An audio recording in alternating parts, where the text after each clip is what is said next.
Hey everybody, welcome to another video of the world according to Lonza. I am Andrew Lonza, and it's been a long time since I talked to you or made a video. I've been busy with some things, and let's see, it's probably been since September since I last made a video.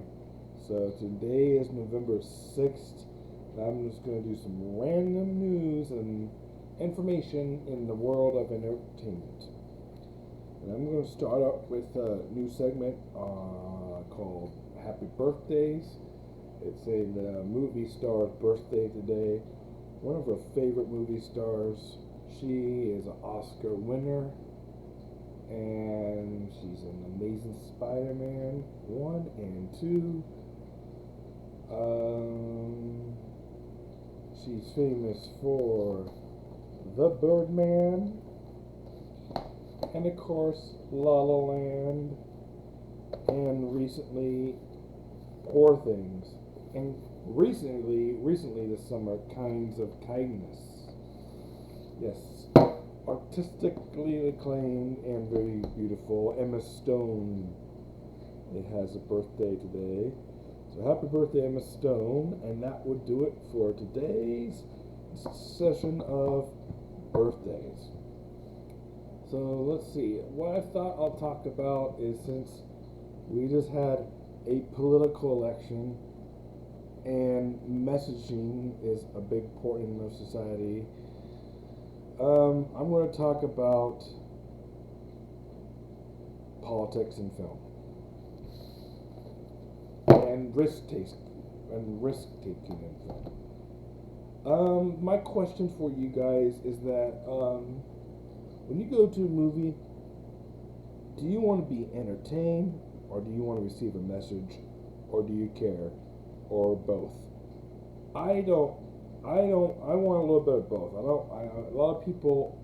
I know some. There's one camp of I just want to be entertained, and there's another camp that I need a little message, artistic message in my cinema. But let me remind you, because a lot of people have been saying that a lot of films have been too political over the years. And I can tell you that movies have been political since the beginning of time. D.W. Griffith's Birth of a Nation, 1915, that's all you have to say. And even people say, but I think the biggest thing that people don't like is woke politics in film. Some people don't like it because it's too preachy, it's too identical politics. But depending on your political spectrum, if you're conservative, you want the values that you see in your movies to be represented. So you might be more of a go to see the Clint Eastwood movies, or Chris Pratt, or some kind of you don't like when your Indiana Jones gets messed up. But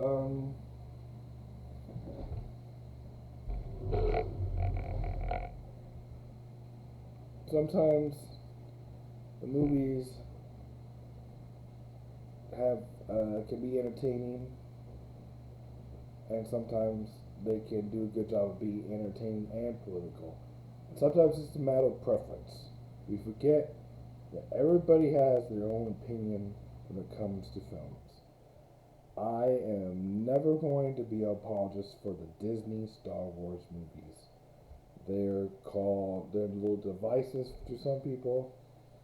I still see people online taking pictures as Ray and Raylo, so I don't think they're as devices of films as what you see. They still have a good score on Rotten Tomatoes. But um,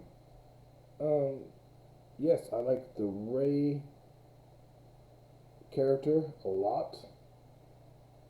I think she's fun. I don't like movie directors to take a risk. In the back of my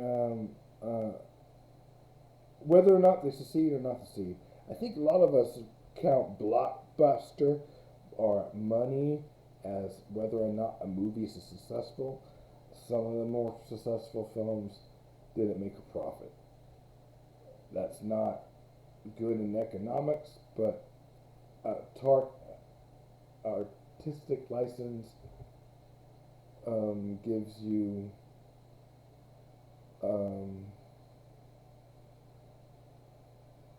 and whether or not your movie was successful artistically is everyone's own individually in opinion.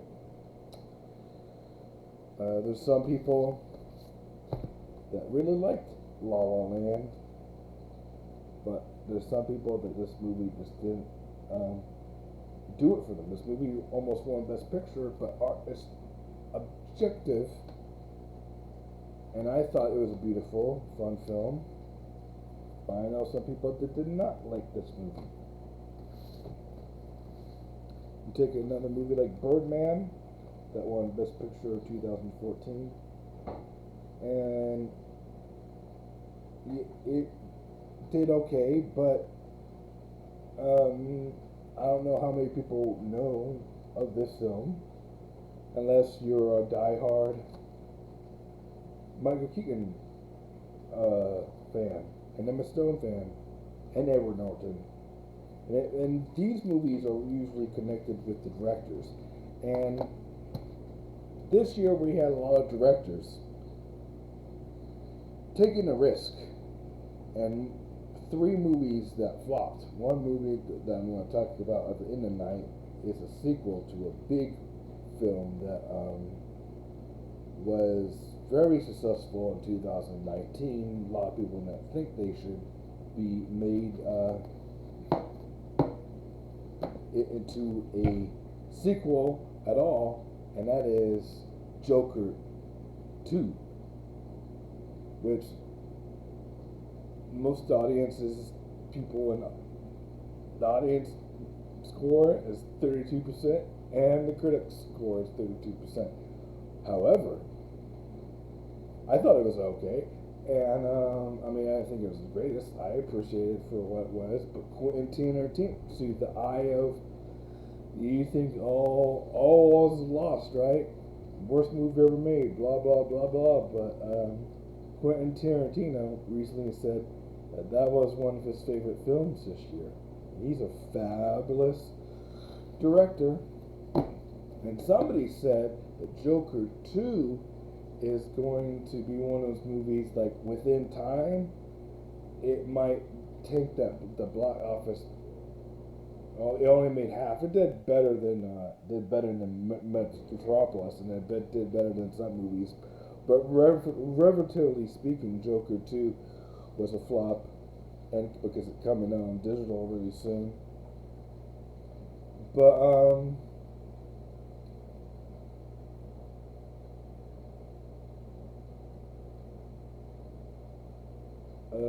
it was a risk. It was a musical with kind of debunking everything that you see in the first one, and it just didn't fly with too many audiences. However, the people that liked it really seemed to like it, because there were a handful of people. There was one critic said in like 10, 15 years, this would be like Joker 2 would be like a cult classic. So we'll see. It's on that quest of being like not too well received, but like kind of like Fight Club and a few other films that just like throughout the years, people just might be buzzing about Joker 2.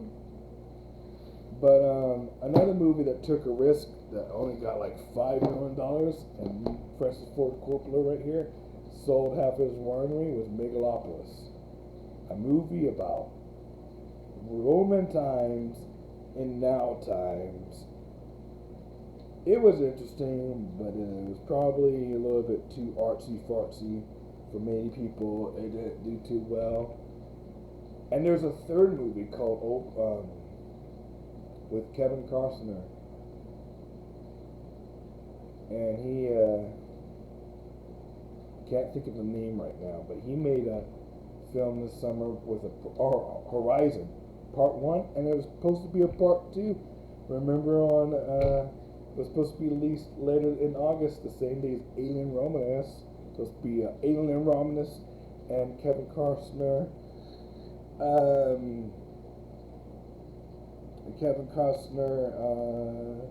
Back-to-back double feature that he made, and he spent his own money on it, and that was a passion project, and that movie flopped.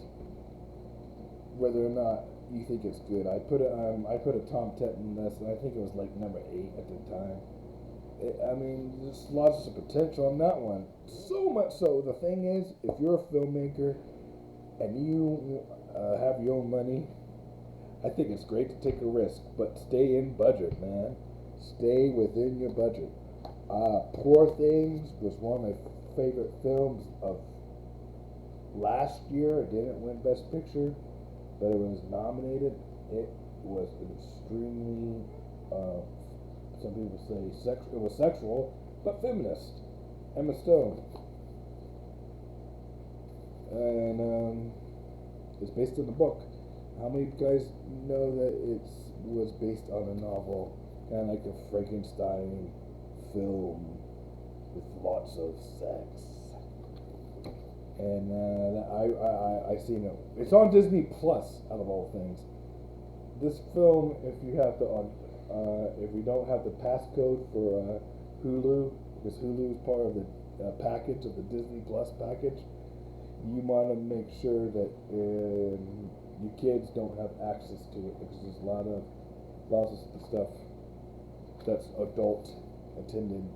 So just, you never know where you find these movies in streaming. So like I said before, risk taking artistically, for artistically purposes, and movies with a message, and movies that might be political, they've been there since the beginning of time, and I think it's all good. However, art is subjective, objective, or subjective, and it might not fly with all the audiences, but some people might like it, and sometimes more people might catch on to a film than others. Like I said, La La Land was about 50-50. There's a lot of ladies I know that like this movie, and I met I think a few dudes that have said they enjoy this film. I'm not afraid to say I love La La Land, but that's because today's Emma Stone's birthday. I also like the movie that Emma Stone did, 100 Cruella on Disney Plus. That was I thought that was artistically made and entertaining. So you can definitely do both. And coming attractions, guys. Jurassic Park 4 has been wrapped up. Peter Parker, of course, there's another Spider-Man movie coming out next year, and Tom Holland and Matt Damon have signed on for a vampire movie set in the 1920s, if you can believe that. So,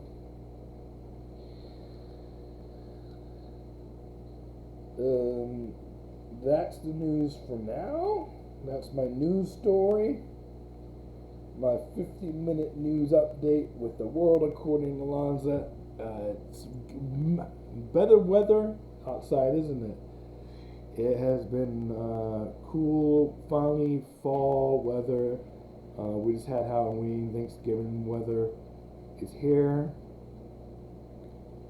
What am I watching? I am going to be rewatching The Batman this week and get ready. I haven't seen any of the Penguin episodes yet. I want to watch that. And I restarted a series called The Handmaid's Tale, and I think it fits in with maybe some of the Prop 27, or if you believe in that stuff, it fits in with Project 25. Anyways, or loosely based on that stuff. Before, well, Project 25 is new, but if you watch The Handmaid's Tale on Hulu, Emmy-winning show, a Golden Globe-winning show, you will most definitely know what I'm talking about. Many of you have seen it, and that's why I've been watching. Almost done with Shameless, and that's that. Clippers is on right now. There's an old Marlon Brando movie on my TV. So anyways, without further ado, I will talk to you next week. I'll try to make a video once a week now, and I will talk to you later. This is the World of Courting Lonza, and I am Andy Lonza, and I hope you have a great night and a wonderful afternoon and a great day tomorrow. Bye.